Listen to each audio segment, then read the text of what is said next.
53편 1절에서 6절입니다. 다 같이 함께 읽겠습니다. 어리석은 자는 그의 마음에 이르기를 하나님이 없다 하도다. 그들은 부패하며 가증한 악을 행하며 선을 행하는 자가 없도다. 하나님이 하늘에서 인생을 굽어 살피사 지각이 있는 자와 하나님을 찾는 자가 있는가 보려 하신저 각기 물러가 함께 더러운 자가 되고 선을 행하는 자 없으니 한 사람도 없도다. 죄악을 행하는 자들은 무지하냐? 그들이 떡 먹듯이 내 백성을 먹으면서 하나님을 부르지 아니하는도다. 그들이 두려움이 없는 곳에서 크게 두려워하였으니 너를 대항하여 진친 그들의 뼈를 하나님이 흩으심이라. 하나님이 그들을 버리셨으므로 네가 그들에게 수치를 당하게 하였도다. 시온에서 이스라엘을 구원하여 줄 자가 누구인가? 하나님이 자기 백성의 포로된 것을 돌이키실 때 야곱이 즐거워하며 이스라엘이 기뻐하리로다. 아멘. 오늘도 하나님의 은혜가 여러분의 삶에 가득하기를 바랍니다. 여러분들이 하는 모든 일들 속에 하나님의 능력이 나타나기를 주님의 이름으로 축복합니다. 우리가 가끔씩 TV를 보면 그러한 장면들을 봅니다. 이게 몰래 카메라 CCTV를 달아놓으면 그 CCTV가 있는 줄도 모르고 뭐 도둑질을 한다든지 혹은 뭐 비밀 장부를 찾는다든지 뭐 이러한 일들을 하는 것을 보죠. 그것을 지켜보는 사람들은 실제로 그렇게 CCTV가 있는 줄도 모르고 그냥 애써서 찾는 그러한 장면을 보면 참으로 어리석다라는 생각을 할 때가 있습니다. 어쩌면 우리가 인생을 살아가는데도 마찬가지이지 않을까 생각을 합니다. 하나님께서 우리의 모든 삶의 일거수일투족을 다 살펴보고 계신데 심지어는 우리의 마음까지도 살피고 계시는데도 불구하고 사람들은 하나님이 없다라고 생각하고 자기 마음대로 자기의 욕망을 따라서 살아가는 것을 봅니다. 오늘 성경은 그러한 사람을 어리석다라고 이야기합니다. 어리석다. 1절에 보면 어리석은 자는 이렇게 말하죠. 어리석은 자는 그의 마음에 이르기를 하나님이 없다 하는도다. 그들의 행동은 어떠하든지 간에 그 마음속에는 하나님이 없다라고 이야기한다라는 거예요. 지금 이 말씀을 선포하는 곳이 이스라엘 백성들을 향한 그러한 다윗의 마음이죠. 다윗이 이스라엘 백성들 가운데 살면서 사울에게 쫓겨 다니면서 또 여기저기 많은 일들을 겪으면서 믿음의 사람들이 믿음의 눈으로 바라본 다윗이 세상을 바라보는 그 이스라엘의 환경을 보면 참으로 어리석다라는 것입니다. 그들의 어리석은 모습은 무엇인가? 마음에 하나님을 부정한다라는 거예요. 마음에 하나님을 인정하지 않는다라는 것입니다. 마음속에서 하나님을 인정하지 않으니 외적으로 아무리 종교적인 행위를 한다 할지라도 그 행동은 뻔하게 나타나는 거죠. 사실 우리도 마찬가지이지 않겠습니까? 우리가 마음으로 하나님을 인정하지 않으면서 주일날 예배를 드리고 새벽 예배를 드리고 성경을 읽고 기도를 한들 그것이 무슨 의미가 있겠느냐라는 것입니다. 가장 중요한 것은 우리 마음에 하나님을 인정하는 것이어야 합니다. 그래서 마음에 이르기를 하나님이 없도다 하는도다. 마음에 이르기를 하나님이 없도다. 하나님이 없다고 인정하는 사람들, 마음속에서 하나님을 인정하지 않으면 어떤 행동들을 하게 되는가라는 것입니다. 마음에 하나님을 인정하지 않으면 그때부터는 자기 마음대로 살아가는 거죠. 오늘 성경에는 이렇게 말합니다. 그들은 부패하며 가증한 악을 행하며 선을 행하는 자가 없다. 그들의 행동은 부패하다라는 거예요. 가증한 행동을 한다라는 것입니다. 남을 속이고 죄악에 가득 차 있는 그러한 행동들을 한다라는 거죠. 겉으로는 깨끗한 척 이야기하지만 뒤로는 속이고 남을 이용하고 악을 행하고 그러면서 온갖 부패의 삶을 살아간다라는 것입니다. 지금은 우리나라가 많이 그 깨끗해졌죠, 사회가. 그래서 뭐 뒷돈을 주고 하는 것들이 있으면 가차 없이 적발하고 또 그 신고를 함으로 인해서 그러한 폐단을 없애는데 많은 노력을 기울였습니다. 이렇게 되기까지 많은 시간이 걸렸죠. 그러나 지금 뭐 중동이라든지 혹은 어려운 나라, 이제 약간 이게 힘들게 살아가는 그런 나라들을 가보면 여전히 뒷돈이 성행하고, 뭔가 이렇게 찔러주지 않으면 행정의 일들을 하지 않고 그렇게 하는 일들이 비일비재하다고 합니다. 그래서 선교사님들이 하는 수 없이 뒷돈을 줄 수밖에 없는 그러한 상황들이 많이 발생한다라는 이야기를 듣습니다. 부패하며 가증한 악을 행하며, 이것이 바로 하나님을 인정하지 않는 삶의 모습이라는 것입니다. 성경은 이야기하죠. 하나님이 하늘에서 인생을 굽어 살피사 지각 있는 자와 하나님을 찾는 자가 있는가 보려 하신저. 하나님께서 하늘에서 이 땅에 있는 인생을 살펴보시는데 혹시나 하나님을 찾는 자가 있는가, 지각이 있는 자가 있는가, 다시 말하면 지혜가 있어서 하나님을 인정하고 하나님이 원하시는 그러한 삶을 살아가는 그러한 지혜로운 사람이 있는가, 그러한 사람이 있는가 이리저리 둘러보려고 찾아보았지만은 3절에 보면 뭐라고 이야기합니까? 함께 들어온 자가 되고 선을 행하는 자가 없으니 한 사람도 없도다.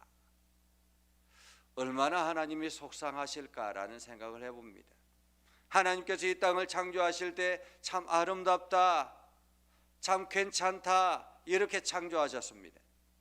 사람을 창조하실 때도 참으로 아름답다, 참으로 좋다 이렇게 말씀하셨습니다. 그런데 죄가 들어옴으로 인해서 그 모든 것들이, 아름다운 것들이 다 부패하기 시작하더라라는 거예요. 인간이 부패하기 시작하자 세상이 부패하기 시작하고 환경이 부패하기 시작하고, 그러다 보니까 하나님이 아름답게 만들어 놓은 이 자연이 망가지기 시작하고 점차 이 자연은 멸망을 향해서 걸어가더라라는 것입니다.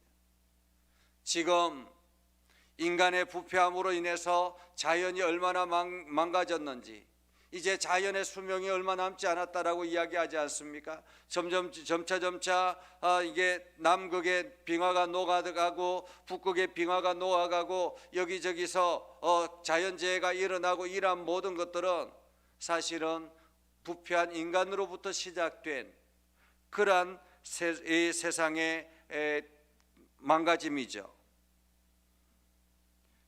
그래서 한 사람도 없도다, 한 사람도 없도다. 사도 바울은 이야기합니다. 우리는 모든 사람들이 죄인이다, 모든 사람들이 죄인이다, 죄 없는 사람이 하나도 없다라고 이야기합니다. 그래서 우리는 하나님 앞에 나아갈 수밖에 없고 예수 그리스도가 필요하다라는 거죠. 이 세상에 예수 그리스도가 필요하지 않은 사람이 아무도 없습니다. 누구나가 다, 모든 사람들이, 이 땅에 있는 모든 사람들이 다 예수 그리스도가 필요합니다. 예수 그리스도를 통해서 우리의 죄를 용서함을 받고 하나님 앞에 나아갈 수 있는 자격이 주어지는 것입니다. 하나님께서 살펴보시니 하나도 없더라. 이 말씀이 참으로 마음을 아프게 합니다. 하나님께서 얼마나 속상하셨을까. 4절에 보면 이렇게 이야기합니다. 죄악을 행하는 자들은, 어리석은 자가 행하는 일들은 죄악을 행하는 자들이죠. 하나님을 인정하지 않으니 그들은 죄악의 삶을 살기 시작합니다. 죄악을 행하는 자들은 어떠하냐? 무지해서 그러냐라는 것은, 무지해서 그러냐? 그들이 떡 먹듯이 내 백성을 먹으면서 하나님을 부르지 않는다라는 것입니다. 하나님의 백성들을 마치 떡을 먹듯이, 이 땅에 있는 영혼들을 마치 떡을 먹듯이 사람들이 자기의 욕망을 채우기 위해서 다른 사람들을 이용하고 다른 사람들이 아픈 것이라든지 다른 사람들이 힘든 것이라든지 이러한 것을 돌아보지 않습니다. 온전하게 하나님 앞에 나아가지 아니하고 하나님을 인정하지 아니하고 자기 마음대로 자기의 욕망 따라 살아가는 것입니다. 그렇게 하나님의 백성들을 먹으면서 부르지 않는다라는 것입니다. 하나님을 찾지 않는다라는 거죠. 그들이 두려움이 없는 곳에서 크게 두려워하였으니 너를 대항하여 진친 그들의 뼈를 하나님이 흩으심이라. 하나님이 그들을 버리셨으므로 내가 그들에게 수치를 당하게 하였도다 라고 이야기합니다. 두려움이 없는 곳에서 크게 두려워한다라는 것은 무슨 뜻일까요? 정작 하나님을 두려워하지 아니하고 세상을 두려워하더라라는 것입니다. 세상의 환경을 두려워하고 세상의 사람들을 두려워하고 세상의 권력자들을 두려워하고 이러한 세상의 것들을 두려워하더라. 그 이유는 무엇이냐면 하나님을 찾지 않기 때문에 하나님께서 그들을 버렸기 때문이라고 이야기합니다. 하나님은 이야기하죠. 너를 대항하여 진친 그들의 뼈를 하나님이 흩으셨습니다. 하나님께서 그들의 뼈를 흩으셨기 때문에 그들 안에 두려움이 찾아오기 시작했고 그로부터 하나님으로부터 버림받았기 때문에 그들이 수치를 당하게 되었다라는 것입니다. 그래서 하나님 앞에 시온에서 이스라엘을 구원하여 줄 자가 누구인가? 하나님이 자기 백성의 포로된 것을 돌이키실 때에 야곱이 즐거워하며 이스라엘이 기뻐하리로다 라고 말합니다. 자기 백성의 포로된 것을 되돌릴 때 야곱이 기뻐하고 이스라엘이 기뻐하였도다.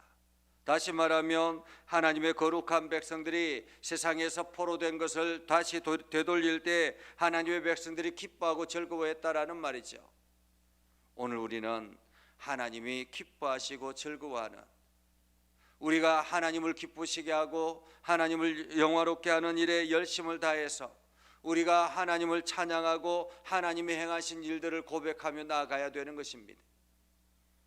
오늘 하나님께서 행하신 구원하신 그 하나님, 나를 구원하신 죄악에서 구원해 주신 그 하나님을 오늘도 기쁨으로 찬양하고 그 하나님을 우리가 인정하고 그 하나님이 원하시는 삶을 살아가도록 저와 여러분들 모두 다가 힘을 다하는 거룩한 백성 되기를 주의 이름으로 축복합니다. 기도하겠습니다. 거룩하신 아버지 하나님, 오늘도 우리와 함께 하시고 하나님의 지혜가 넘쳐나게 하시고 하나님의 능력을 저희에게 부어주셔서 감사합니다. 우리가 날마다 믿음 안에 굳건하게 서게 하시고 하나님의 영광을 드러내게 하시고 복음에 합당한 열매를 맺게 하시며 하나님의 일하심을 온 땅에 증거하는 축복의 통로가 되게 하옵소서. 하나님, 우리 가운데 역사하여 주시고 하나님의 말씀을 깨닫게 하여 주셔서 우리가 날마다 하나님을 인정하며 하나님을 찬양하며 하나님의 역사하심을 온전히 경험하며 나아가게 하옵소서. 하나님, 오늘도 저희와 동행하여 주셔서 평안을 허락하여 주시고 주의 영광을 드러내게 하여 주시옵소서. 예수님의 이름으로 기도드리옵나이다. 아멘.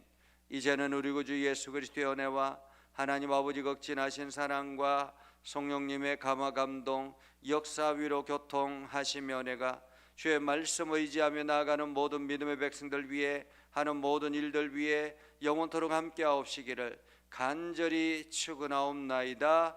아멘.